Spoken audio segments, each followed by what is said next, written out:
BBC Radio Foil.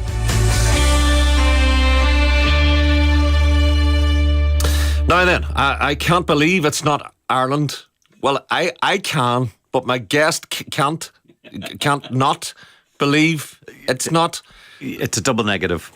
Listeners, it's no less a talent. Now, Paddy Cullivan, there's only me here, but I'm going to do that there. Whoa. Hey. Thank you. Paddy, it's great to have you in the parish. We always have the crack. And how are you keeping? I'm great. Thanks so much. Yeah, I come over here from Gorda Hork. You're a wee spot up there, I know. Yeah. Paddy, the work is challenging, and I want to explore it today with an empty page. I've gone on my way not to look at the show ahead. Sure. And I think it's the joy of when you buy a ticket for something like the stuff that you do. Yes. I don't think there's anybody else really doing it. No. Sort of socio-political, reenactment, historical, funny, all of that stuff. There's a bit of a frisson, I think, when you walk in the door of a show like yours, right? There is. What I'm trying to do, I call it historical entertainment. But basically what I've done is, because I'm a jack of all trades, master of none, I've taken my musical skill and I've taken my love of graphic design and art, because I studied that, my love of history, and I put them all into a big smorgasbord. So when you walk in, you get film, you get songs, you get 300 images, and you get a lot of comedy as well. So it's a roller coaster tour through the Ireland of the future. It's a brave gig. Because it's not oftentimes the stuff of humour. You have to dig out of it particularly deeply. I mean, the last time we spoke was about your sort of treatise on Wolfe Tone and the incredible Protestant thread running through that. Yeah. But by God, Paddy, you were digging deep in stuff. Well, I want to assure you that this show, I've made it a certain way. I would be as comfortable doing this show in East Belfast as I would in West Belfast, in East Derry as I would in West Derry. This show is a bit of future Ireland for everybody. And it's basically a history of the Protestant people in Ireland. It's from plantation to partition, and then what the future holds. And one thing I go through is I'm fascinated because I went to Protestant school. I went to Mount Temple in Dublin. That's where you two went, wasn't it? Where you two went, and of course you two is two Protestants, a Presbyterian and a Catholic who refuses to move to the south side. A Welsh fella. Larry, yeah. And so I have that I grew up in Greystones, which was the most Protestant town in the south for a long time. So I have a lot of connections with that whole thing. And I suppose what I wanted to do is, not only is this show a bit of future Ireland where we share the future together, but it's a love letter to the Protestant experience in Ireland, because 4 times in this country, Protestants have changed their minds. And you know, people say that that mindset it's stuck in the mud or it's stuck in this way. That's not true. They're very pragmatic. They changed their mind in 1798. Protestant and Presbyterians came together and wanted to change the country into a more equal society, as Wolfe Tone said, Protestant, Catholic and Dissenter under the common name of Irishmen. In 1834, under threat of Daniel O'Connell, the Protestant and Presbyterian Church came together to become unionists. They were anti-union up to that point, but at this point they realised home rule would be Rome rule, and they were right, 100%. In 1913, then they reject that and want home rule for Ulster. So they changed again, because of pragmatism, because Ulster was the most successful place in the world. It was the Silicon Valley of the world industry, when the South wasn't. And so they were perfectly within their rights to say all of it. And of course, the 4th time they changed their mind is Saturday, the 1913. Then they reject that and want home rule for Ulster. So they changed again because of pragmatism, because Ulster was the most successful place in the world. It was the Silicon Valley of the world industry, at the time, when the South wasn't. And so they were perfectly within their rights to say all of it. And of course, the 4th time they changed their mind is Saturday, the 1st of June, 2030, when everybody, North and South, votes to become one country, one shared island. And that's what happens. That's your treatise. But it's based on pragmatism. It's based on what is better for everybody here. What's economically better, what's better structurally, what's better in every single way. And I use AI images and visions to project what that's going to look like, including using our great Ulster engineering tradition to build a high-speed rail that I call the Snöchtepiercer, that links every city in Ireland in 15 minutes. 600 kilometres an hour. The Snöchtepiercer. Right. Yeah. Paddy, your phone's catching the mic there. Just if you put it a couple of foot away, it'd be great. No problem. Listen to me. In the spirit of all that, then, happy 12th of July. And which particular tracks today, which particular traditional songs are you most looking forward to in the parades, Paddy? Well, I mean, all the ones that are Irish for a start. There's a whole crossover there too, yeah, there's a there? massive crossover. Stephen Dunford was a great friend of mine. He's the man responsible for In Humbert's Footsteps. So he's an expert in the French landing at Killala in 1798. But he traced all of the songs and he traced everything, and he found that many of the some of the Orange marching songs are actually, some of them are from Irish or from Irish traditional melodies and all the rest of it. As the Presbyterians brought the Irish traditional melodies over to America, bringing us country music and all the rest of it. So there's so much interlinked there, which is fascinating. But he used to come up to, and he used to love it, because he'd be dressed as General Humbert, you know, in his Napoleonic gear. And he would meet men from the Loyal Lodges, and they would be bringing him stuff like from 6 generations before, you know, stuff where their antecedents, even though they were Loyal Orange members, their antecedents had been United Irishmen or rebels during the turnout in 1798. So, you know, things change and loyalties change in all of this. But I like Orange parades and the Orange tradition for 2 reasons. The first reason is it's historical reenactment. Anything in my mind that brings people towards a story or our history, that lets kids know, what's this about? What's 1690 about? You know, it's about the Williamite Wars, it's about the Jacobites, it's about the Glorious Revolution, all of those things. That's fascinating, and we need to learn about that, because we're losing track of history. You know, history has now become a choice subject in the South. You know, so everyone up here knows that 1690 is the date of the Battle of the Boyne. In the South, 1690, most people think that's an okay price to pay for a burger in a pub. You know, so like, it's good. It's about education, it's about reenactment, and it's all of those things. The second good thing about it is, in the new Ireland, the 12th of July will become yet another bank holiday. You get another one. We already have St. Bridget's Day as a bank holiday, and now we're going to have another one. But the Irish love a bank holiday. It's going to be a 4-day week all year long. Where were you reared, Paddy? I was born in Galway. And Galway, and then my parents moved very quickly to Dublin, but we grew up in Greystones for about 5 years. Gotcha. But what I'm saying is, when you go back to the folk, or if you folk out, to the Galwegians, when it comes to this, because there's all these suppositions that I don't think are black and white anyway. You know, obviously we know there's sensitivities this side of the border. Do the Galwegians want a United Ireland?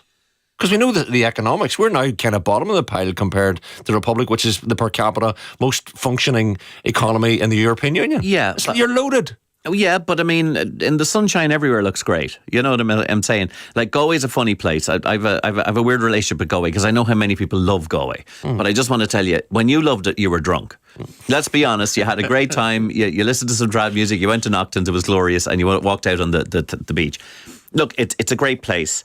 But again, you know... What's your sense of that, though? What do they... Because the Republic's doing particularly well. It's secularising. The Republic that you grew up in is largely unrecognisable to the Republic going forward, right? Yeah, but the South is funny. I mean, Galway's full of northern people. A lot of northern people moved to Galway. So I would know a lot of people of northern descent or whatever like that.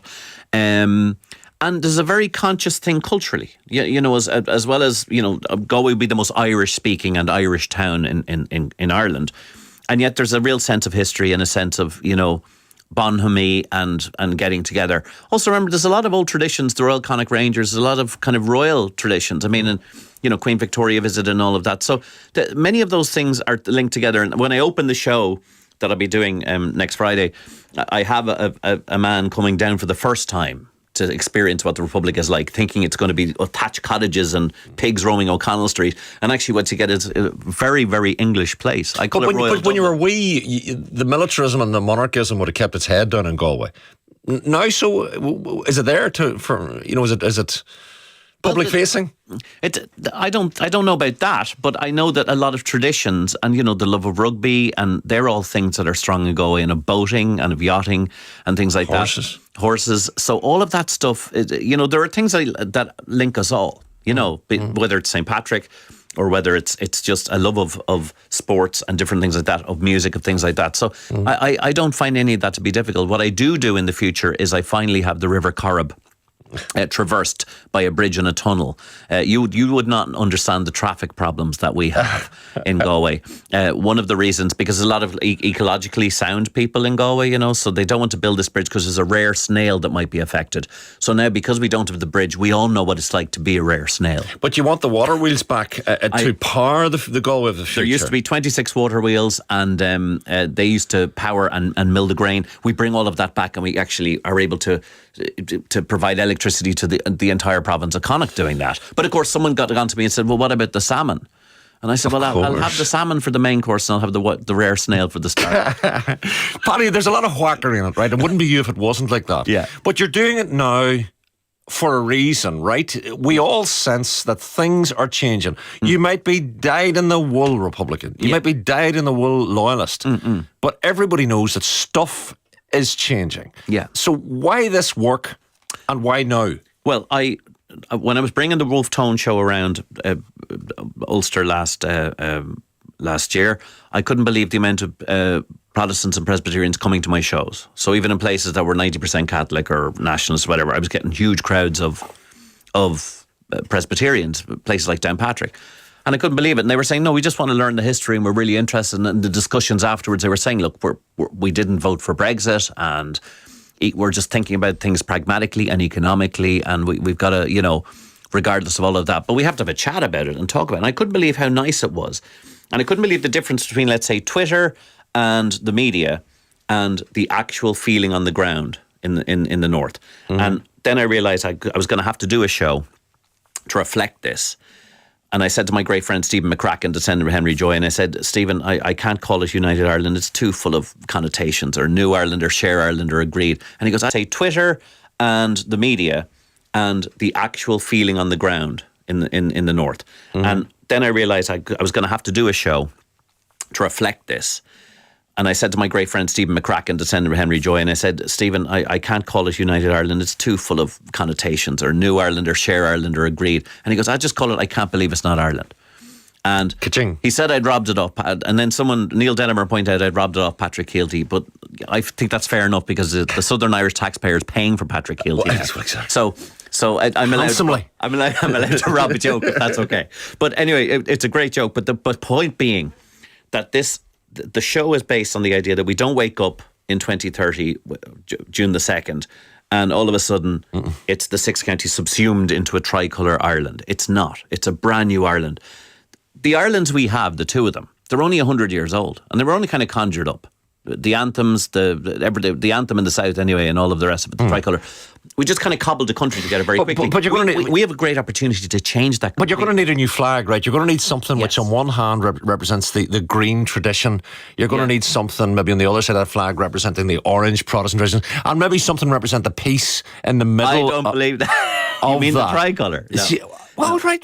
No, you see, that's very good, Mark. But I don't like that flag, and I'll tell you why. And I know it means a lot to people. I have to get out of the car park today, Paddy. Well, right? I know. I'll tell you why I don't like it. It's identity politics, and I think we need to remove that from our society. There's a lot of people who don't identify with either of those things predominantly. Yeah, and Mark Thompson, brilliantly, of the Ulster Scots Society, he said he wanted to add blue for another one, and now you're going to have orange, green, and blue next to each other on a flag. But now the problem is, and what's the blue? That represents Ulster Scots. And of course, then we could add in all manner of people who live here. And it was starting to look like a bit like a dog's dinner. So what I've done is I've constructed a new flag.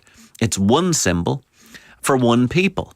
And that's what we need to do. We need to remove all these differences and pointing out our differences and kind of going, again, Wolf Tone's ethos, the common name of Irishman, one symbol.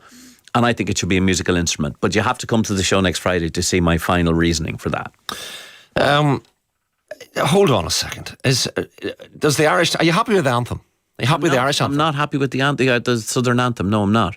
But musically brilliant, our bonfires are victorious. Is this the translation? Isn't it? And I hope I've got the right song. No, you got the wrong song. But but there is cannons pealing and bombs going off, like all anthems. The soldiers of Ireland. Yeah, like all anthems, Mark. They're always about shooting and bombing and somebody winning and somebody losing. I've done a brand new anthem called "Oh Hibernia," and I've done it based on the great things we've done, like building the world and the love and the laughter that we bring to people. There's a bit of a joke in there about warmth because it's not very warm, but we are a warm people. And so I've done this in this music using my dad's stuff, and I've used a lot of AI technology, Mark, to put this together. So I got full orchestra playing with me doing the anthem. I've got these visions of the future. I have our brand new capital in Athlone, where we have a circular parliament building. A lot of skyscrapers, Paddy, in this new Ireland. Well, I call them Ogham scrapers because we base them on the ancient Ogham stones and things like that. Ogham, aye. Ogham. Yeah. Soldiers are we, whose lives are pledged to Ireland, Paddy. Yeah, no. Some have come from a land beyond the wave, sworn to be free. No more our ancient Saarland shall shelter the despot of the slave. No. Tonight we man the burner ball. In Erin's cause, come woe or weal, mid cannons roar and rifles peal, we'll chant a soldier's song. Nah. Well, the French one is pretty similar to that. They're all the same. All anthems are the same. Australia's good. I think a new Australia, anthem. we are young and fair, and everybody looks great in the beach. That's more what I'm going for. Yeah. We're young and okay. We're okay looking. But I'm just telling you that my anthem is about the positivity. It's about the, and it's Hibernia is a nicer word to sing than Ireland. Very like Caledonia or Britannia. Hibernia should be what we're called, even though the Romans called us that based on calling us land of winter. Can I give you the best national anthem in the world? Well, it's La Marseillaise, but the French one. No, there's a more loved song than that. Oh. About young people, about Ireland, about the pressure that young people can be on to leave this place but still to love it round the world. It'll bring a tear to every person who has anything to do. The greatest, I think, if there ever was a new Ireland, be fools not to look at Danny Boy as the national anthem. No, it's a nice song. It's a good one. Young Danny has to leave. Beautiful place he had to leave. Yeah, we don't know was Danny a Protestant? Was Danny a Catholic? And the Rob version, "You Raise Me Up," is not bad either. Well, but come along on Friday and see my new one. I think you'll enjoy it. I think you'll like it. And it's controversial what I'm doing, but the point is, I've based a lot of this on real research. I based it on Brendan O'Leary and the Aaron's Project. Brendan O'Leary's this great guy. I always say it's with O'Leary in the graph. But he's interviewed a lot of people. And he's interviewed unionists, he's interviewed Northern nationalists, and he finds that Northern nationalists aren't so het up about flags or anthems and things like that. It's the Southern people. They're the ones you have to convince. They're the ones that are holding this stuff to them. But I get that, but I know the religious stuff has changed both sides of the border, but the Republic, as things stand, would have to take a hit. Of course it does. To include the North, if that ever did happen, because you are so damn well off now, and we're not. Well, yeah, and also, when you negotiate wages. But when you negotiate something, you negotiate it for a new future, because you're what are you trying to keep? You've got a chance here to build something new. What we need, in my opinion, let's go to brass tacks. John Fitzgerald, Gareth Fitzgerald brother came out and he started talking about, it's going to cost 20 billion a year for 20 years. And it started to frighten all the well-to-do people in Dalkey and Dunleary and South County Dublin. But then David McWilliams pointed out, and I knew myself, the budget in the South is 110 billion a year for 5.5 million people. So we're already spending 20 billion on 1 million people a year, right? If we spend 20 billion on 2 million extra people, we're getting 2 for the price of 1. It's actually cheap at the price. Leo Varadkar himself said that to only spend 3 or 4% of GDP on a united territory is amazing. I get the sense from you that in the broadest sense you're a 1798er, that you see a future that is shared for all of us, Protestant, Catholic, the centre. Yeah. I get that sense of it. And why does it matter to you, Paddy, in 2024 that do you want to live to see it? A lot of people maybe are, as you say, don't give a damn. Well, I am going to live to see it, and I really do think it's sooner than people think. And that's a very simple reason, is Britain. The minute Britain cuts off the money, then all hell breaks loose. And that's why I think we need to get ready now and prepare for that. That's why I think that anybody could call anything. If we're not ready. So people are saying, we need citizens' assemblies and we need to do this. And the pace of government, Mark, it takes ages. I'm doing them. I'm doing the citizens' assemblies. Come to my show. It's already the citizens' assembly. Right. As I joke with people, if we just do what I've set out in this show, we've got it sorted. I know it's not democratic, but it'll save an awful lot of time. Gotcha. But the settlement as it is and as it was agreed, my reading of history was, look, we'll go for the 6 counties, call them Northern Ireland for now. We'll call that a settlement and we'll move on and we'll come back to it. It hasn't done. And of course, latterly that leads to strife and tension up here, the housing crisis, civil rights. The IRA is reborn. Do you worry about a bounce back effect from the loyalist folk up here, that they would say, no, the tables are now fully turned and we'll militarise all over again? Well, no, because I think people, again, I look at that pragmatic thing. I think, on one side there was a resentfulness historically and from invasion and all the rest of it. For the other side, I think people look very pragmatically at their future and they go, if I vote for this, will my house be worth 4 times what it was overnight? And it will. Will I be a member of the EU again? Yeah. So we can travel freely and do all of that stuff. And what we need, I think, as well, is that... Pay 40 quid to see your doctor. That always comes up in the conversation. Yeah, but you see, that's another thing, where we need the experience of Northern people when the NHS was good to say, let's construct... Because it's not like people are just coming in and they're just going to lie there and do nothing. Like, I love this idea that Fitzgerald had, is this is going to cost us this much to pay for the... What, as if 2 million people aren't going to do any work or they're just going to be paid for? No. What we need is that 2 million people and their experience of when the NHS worked to say, let's set up a whole All-Ireland health service that works for everybody. But why are you not the NHS. fittest people in Europe? You're loaded. Make the point again. Why can't you build houses for your people? Well, you're loaded. The Republic of Ireland is loaded, Pat. Well, this is another thing You're about to set up a sovereign wealth fund like the Norwegians. I know. Who have so much money from oil and gas that they're saying, look, put it under the carpet for the 100 years and sure we'll never be lacking. It's ridiculous, I know. And you know what happens when there's a crash, they just give it to the banks. So, no, here's what'll happen. I do go into the show. There's something that has to change in the South, and that's NIMBYism.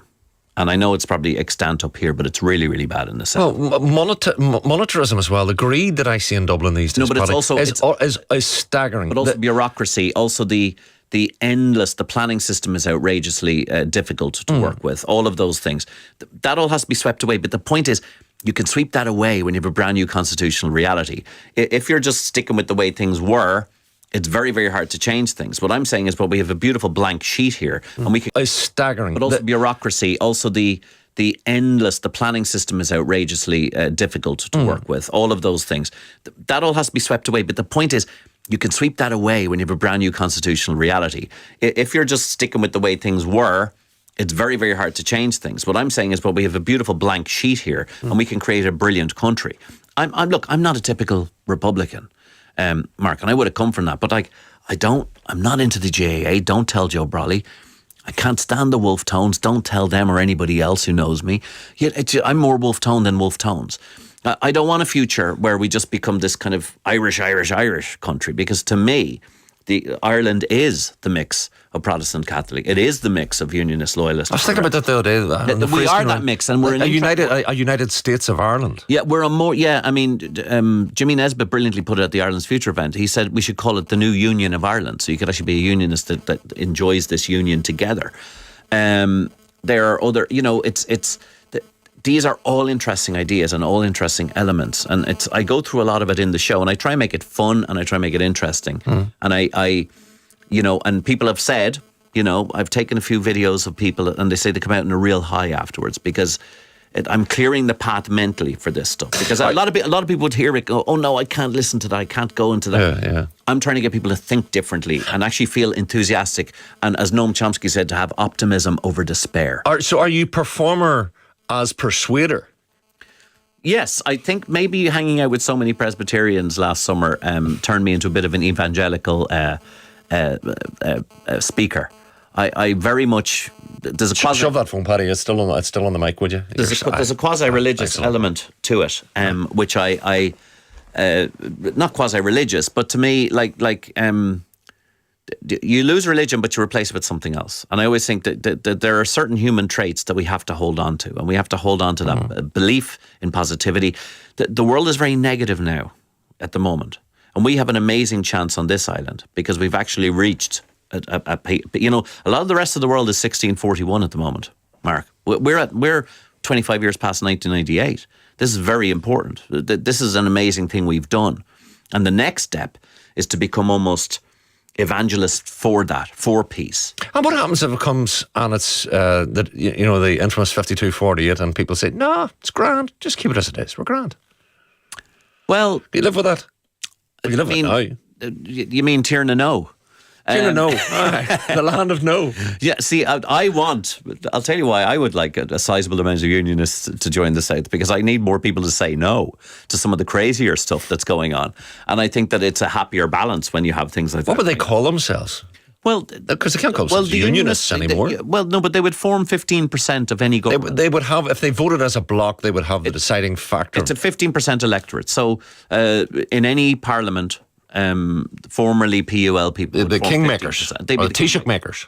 That'd be it. They'd be like Charles Stewart Parnell with Gladstone in the late 1800s. They'd be running the place. So, and I kind of want that, and I kind of want that ethos as well. I want that what I call that Ulster neat ethos as well to be brought to the whole country.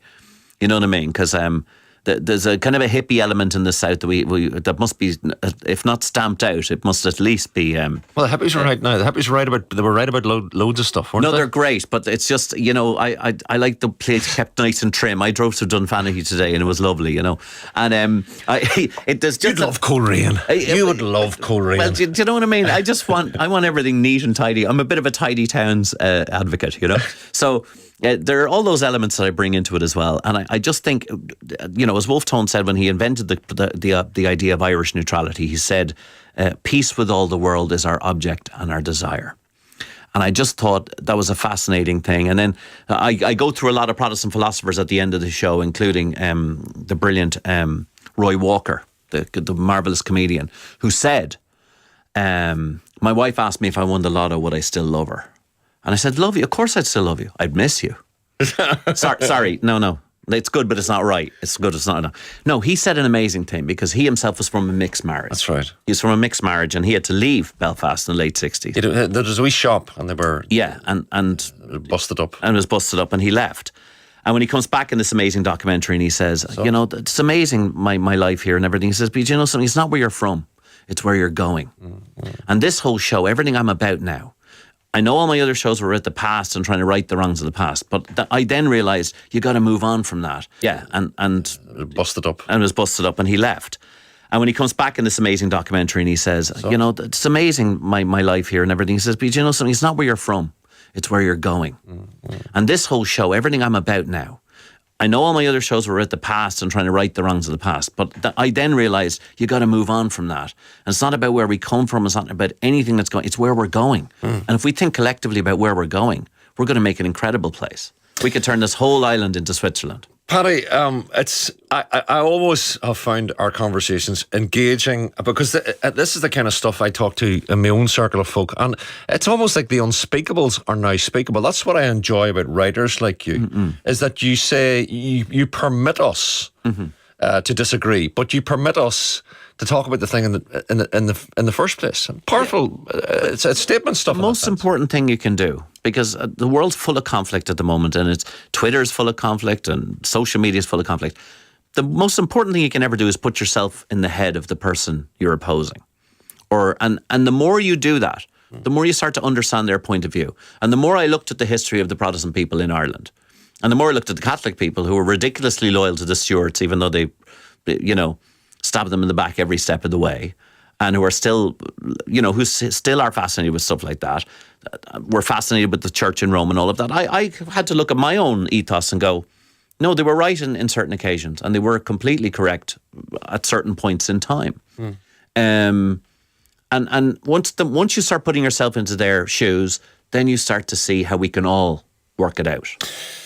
Paddy, I hope there's something left in the show that we haven't covered this last 25 minutes. There will be. There are lots of laughs too, I promise you. We just got very philosophical here, but that's your fault because you're a very deep person, my friend. St. Column's Hall, there's a lot of hall in St. Colum's Hall on Friday. It's and Anne-Marie and the team are just doing a spectacular thing.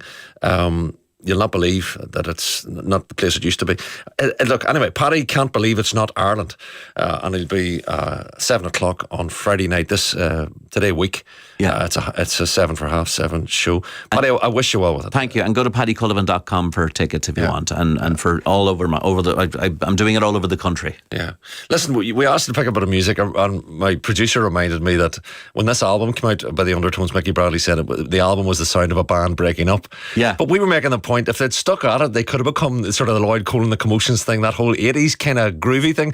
I don't think Mickey Bradley was up for that. No, I think the Undertones were not just one of the greatest bands from Ireland, they're one of the greatest bands in the world, and they blew me. I loved them as a kid, but I loved, you know, when people started to go away from them, they put down the guitars and they're picking up like Fergal had a flick in his hair, Farfisa organs and brass, and that's when I liked them. I thought they were getting really interesting then. I loved the way they changed as a band, and I thought they were getting really interesting, and they were able to kind of wrap a bit of politics but up in pop, as they always did so brilliantly. I'm a huge fan both of the band, of Paul McClune, their new singer, who's a fantastic musicologist, and of Fergal Sharkey, whose work on Water is blown me away. So there's a rumour that he's about to enter the sort of corridors of power with the new Labour administration. Good. A different story for a different day. Good. Paddy, your company is good. Thank you so much. This is the Undertones folks and the Love Parade, courtesy of Mr. Paddy Cullivan.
That's the Love Parade, the Undertones there, the choice of Paddy Cullivan. Check him out online, folks. A very, very, very talented man of the theatre. Hilariously funny, but sort of asking questions gently, the most difficult questions, perhaps.